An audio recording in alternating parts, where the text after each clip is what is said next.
At the beginning of the blood typing exercise, 3 to 4 drops of blood of each individual are placed into the 3 wells on the blood typing plate.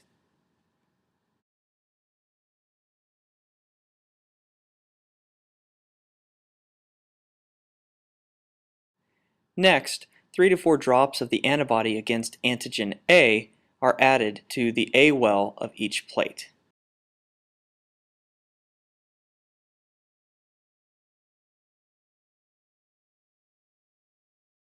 The procedure is repeated for the antibody against antigen B and for the antibody against the Rh antigen.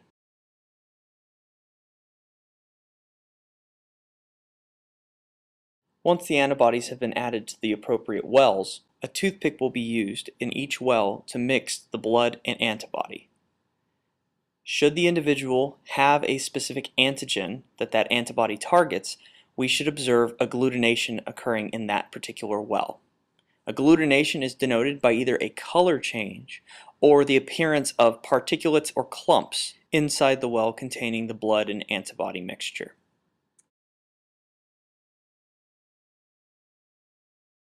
The blood type of this individual is AB positive, denoted by the fact that the A well, B well, and Rh well show agglutination.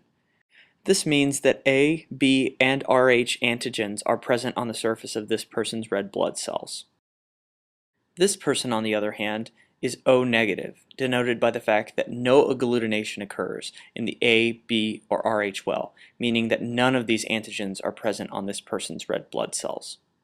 And the same technique can be used to analyze the blood type of other individuals.